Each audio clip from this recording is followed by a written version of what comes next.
শুভ সন্ধ্যা সবাইকে। আরেকটি নতুন ভ্লগে আপনাদের অনেক অনেক স্বাগত জানাই। আশা করছি সবাই ভালো আছেন, সুস্থ আছেন। আমি ভীষণ ভালো আছি। এখন বাজে সন্ধ্যা 6:10। এখন থেকেই ভ্লগটা শুরু করলাম। তো সন্ধ্যা দেওয়া হয়ে গেছে। এবারে একটু রান্নার কাজে যাব। তারপর রান্না বান্না করার পর একটু খাওয়া দাওয়া করব, তারপর একটু গীতা পাঠ করব, তারপর এসে আপনাদের সাথে আবার কথা বলবো।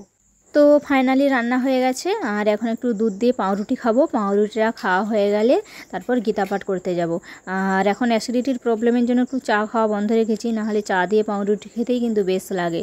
তো এখন তো কিছু করার নেই, তো একটু দুধ দিয়ে খাচ্ছি। আর জানি যাদের অ্যাসিড রোগ আছে জল খেলেও অ্যাসিড হয়, এই যে দুধ দিয়ে খাচ্ছি এটাতেও হয়তো অ্যাসিড হয়ে যাবে। তো যাই হোক, মুখরোচক খাবার খেতে কার না ভালো লাগে, একটু খেতে ইচ্ছে করছে, খেয়ে নিচ্ছি, তারপর গীতা পাঠে যাব। আর সম্পূর্ণ গীতা পাঠটা আমি আপনাদের শোনাতে পারবো না, কেননা 1 ঘন্টা সময় লাগে আমার সম্পূর্ণ গীতা পাঠ করতে। মানে এক একটা অধ্যায় আমি পাঠ করি। তো যতটা 2-3টে শ্লোক শোনাবো, শেষে গীতা মাহাত্ম্যটা শোনাবো। আর কি বলুন তো, আমি তো বিশাল সংস্কৃতের পণ্ডিত না। যতটুকু জানি, যতটুকু ভগবানের কৃপায় আমি যতটুকু পারি ততটুকুই আপনাদের শোনাবো। সেভাবে হয়তো অনেক ভুলভ্রান্তি হবে, প্রভুর কাছে ক্ষমা চেয়ে নেবো, আর আপনারাও কিন্তু ক্ষমা করে দেবেন। তো চলুন এখন গীতা পাঠটা শুরু করি।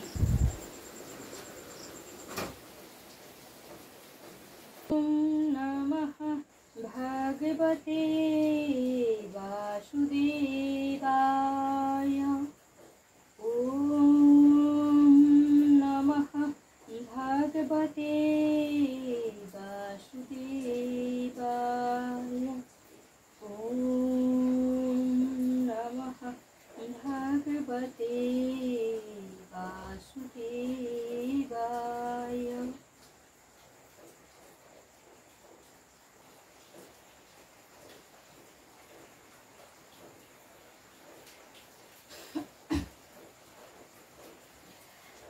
অথ চতুর্থোধ্যায় জ্ঞানযোগ। শ্রীভগবানুবাচ ইমং বিবস্বতে জগং রক্তবান আয়ং ব্যয়ং বিবস্বান মনোবিপ্রাহ মনুরিথা কবি অব্রবীৎ।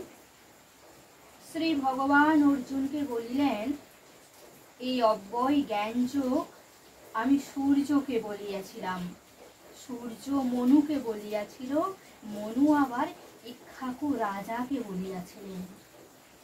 এবং পরম্পরা প্রাপ্তমিমং রাজর্ষয়ো বিদু সকালে নেহ মহতা যোগ নষ্ট পরন্তপ। হে শত্রু বিজয় বীর, রাজর্ষিরা এই জ্ঞানযোগ বংশানুক্রমে জ্ঞাত হন, কিন্তু বহুদিন গত হওয়ার ফলে সংসারে ইহা লোপ পাইয়াছে। গঙ্গা গীতা চ সাবিত্রী সীতা সত্যপতিব্রতা ব্রহ্মাবলী ব্রহ্মবিদ্যা ত্রিসন্ধ্যা মুক্তিগেহিনী অর্ধমাত্রা চিদানন্দা ভবঘ্নিভ্রান্তিনাশিনী বেদত্রয়ী পরানন্দা তত্ত্বার্থ জ্ঞান মঞ্জুরি। অনুবাদ: গীতা, গঙ্গা, সাবিত্রী, সীতা, সত্যা, পতিব্রতা, ব্রহ্মাবলী, ব্রহ্মবিদ্যা, ত্রিসন্ধ্যা মুক্তিগেহিনী, অর্ধমাত্রা, চিদানন্দা, ভবঘ্নি ভ্রান্তিনাশিনী, বেদত্রয়ী পরানন্দা, তথ্যার্থ জ্ঞানমঞ্জুরি। গীতার এই সকল নাম কয়টি যিনি স্থির করিয়া একাগ্র চিত্তে জপ করিবেন, তিনি নিত্য জ্ঞান সিদ্ধিলাভ করেন এবং সেইভাবে অন্তে পরম পদ লাভ করিয়া থাকেন। তো গীতা পাঠ করে এই একটু দলায় এসে বসলাম। আর রান্নাবান্না তো আমি অনেক আগেই করে নিয়েছি। তো রান্নাবান্না করে একটু দুধ রুটি খেয়ে, মানে দুধ আর পাউরুটি খাওয়ার পর আমি গীতা পাঠ করতে গিয়েছিলাম। আর আমি প্রত্যেক দিন একটা করে অধ্যায় গীতা পাঠ করা শুরু করেছি। তো আজকে 4র্থ দিন হলো, মানে 4র্থ অধ্যায় পাঠ করলাম, যেটা হচ্ছে জ্ঞানযোগ। তো প্রথম অধ্যায় ছিল অর্জুন বিষাদ যোগ, দ্বিতীয় অধ্যায় ছিল সাংখ্যযোগ, তৃতীয় অধ্যায় কর্মযোগ, আর চতুর্থ অধ্যায় জ্ঞানযোগ। তো 4টে অধ্যায় পাঠ করলাম। তো চেষ্টা করব 18 দিনে 18টা অধ্যায় পাঠ করার। আর যেহেতু আমি মানে গত 2 বছর ধরে প্রত্যেক দিনই 2-3টে করে শ্লোক বা 5টা 10টা যেদিন যেরকম সময় থাকতো সেই রকম সময় অনুসারে শ্লোকগুলা 2 বছর ধরে পড়ে পড়ে মোটামুটি অনেকটা আয়ত্তে এনেছি। তো সেহেতু এখন একটা করে অধ্যায় পড়তে আমার 1 ঘন্টার মতো সময় লাগে। তো চেষ্টা করছি, শুধু তো পড়লেই হবে না, সেগুলো পালনেরও চেষ্টা করতে হবে। আস্তে আস্তে নিজের জীবনের ওপর গীতার বলা কথাগুলো মানে মেনে চলার চেষ্টা করছি। তবে সম্পূর্ণটা তো একদিনে সম্ভব নয় পরিবর্তন করা, তো চেষ্টা করতে করতে নিশ্চয়ই হবে। আর এই আর কি। আর হ্যাঁ, সম্পূর্ণ গীতা পাঠ যদি কেউ করতে নাও পারে, যদি গীতার 2টো করে শ্লোকও কেউ পড়ে প্রত্যেক দিন, তাহলেও কিন্তু তার অনেক পুণ্যফল অর্জন হয়। তো গীতা মাহাত্ম্যতেই সেই কথাটি লেখা আছে। তবে গীতা মাহাত্ম্য যেহেতু অনেক বড়, সম্পূর্ণ গীতা মাহাত্ম্য পড়া সম্ভব নয়। তো সেই জন্য আমাকে বলেই দিয়েছেন যে একবার সম্পূর্ণ গীতা মাহাত্ম্য পড়ার পর গীতার ওই যে 18টি অধ্যায়, গঙ্গা, গীতা, সাবিত্রী, সীতা, সত্যা, পতিব্রতা, ব্রহ্মাবলী, ব্রহ্মবিদ্যা, ত্রিসন্ধ্যা, মুক্তিগেহিনী, আর বাকি নামগুলো আমার মুখস্থ হয়নি, চেষ্টা করছি মুখস্থ করার।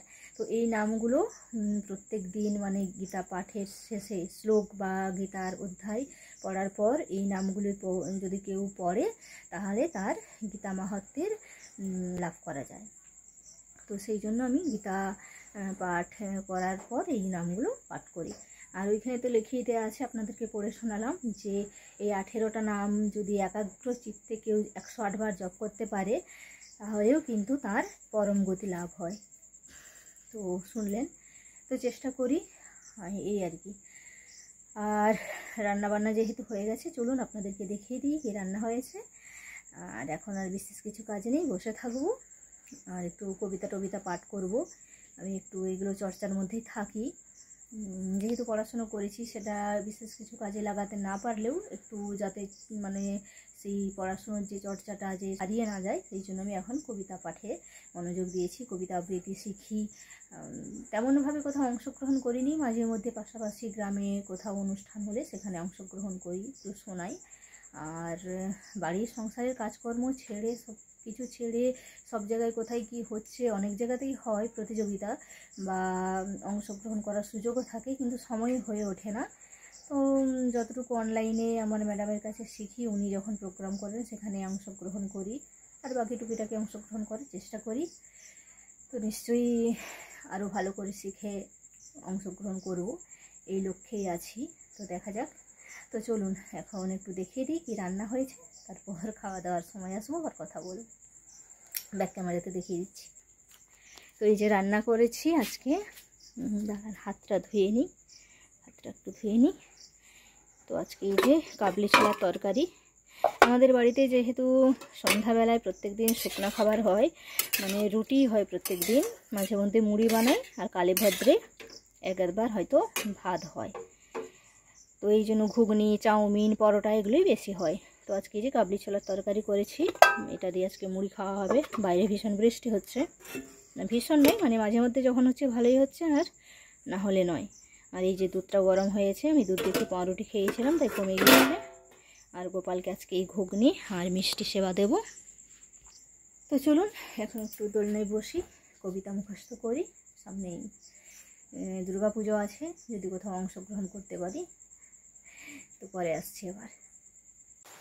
আর এই যে দেখুন, এই যে ষাঁড়, এই ষাঁড়টা প্রত্যেক দিন আমাদের এইখানে মানে এই বর্ষাকালে প্রায় অর্ধেক দিনই এই যে দুয়ার, এই দুয়ারের ওই সাইডে নাহলে ওই ধারি আছে, ওইখানে এসে বসে থাকবে। আর পুরো সারা রাত বসে থাকবে, পেচ্ছাপ করবে, পায়খানা করবে, পুরো দুয়ারটাকে একদম তছনছ করে দেয়। আর দেখুন ওকে কত জল তেষ্টা পেয়েছিল, মানে 1 বালতি জল ছিল, আধা বালতি করে দিয়েছে। তবে ষাঁড়টা কিন্তু খুব ভালো, শান্ত, মানে এখনও পর্যন্ত কারোর কোনো ক্ষতি করেনি। ওর কাছ দিয়ে গেলেও অনেক ষাঁড় কি হয় যে তেড়ে আসে, কিন্তু ও সে ধরনের না, শান্ত প্রকৃতি। ওই যে এখানে বসবে, না হলে এই যে আমার বর খেয়ে দিয়ে দিচ্ছে ওই ধারিতে, ওইখানেই শুয়ে থাকবে।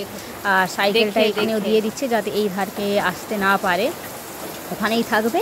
আমি সকালবেলা উঠলে আবার মানে পরিষ্কার করি। কী বলুন তো, অবলা প্রাণীরা না একটু অসহায় হয়।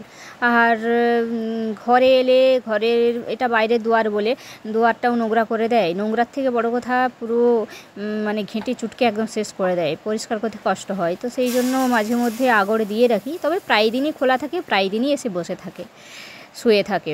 আর যখন খুব বর্ষা হয় তখন এক আধ দিন চেষ্টা করি যে বন্ধ করে রাখতে, যাতে না আসে। আর কি জানি ষাঁড়ের গা থেকে না একটা কীরকম দুর্গন্ধ বেরোয়, মানে একটা কেমন বেকর একটা গন্ধ বেরোয়।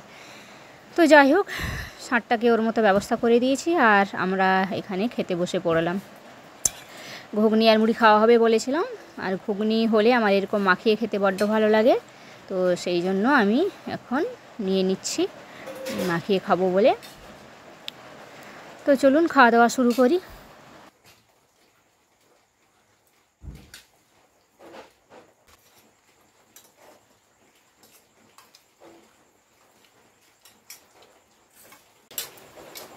তো এই যে আমরা এখন খাওয়া দাওয়া শুরু করে দিয়েছি, আর বাইরে তো ভীষণ বৃষ্টি হচ্ছে। এই যে আমরা খাচ্ছি এখন যে মিষ্টি, ঘুগনি, মুড়ি। তো চলুন, আমরা রাতের খাওয়া দাওয়া শুরু করে দিয়েছি, আপনারাও শুরু করে দিন। আর আজকের ব্লগটা এখানে শেষ করলাম। শুভরাত্রি, সবাই ভালো থাকবেন, সুস্থ থাকবেন।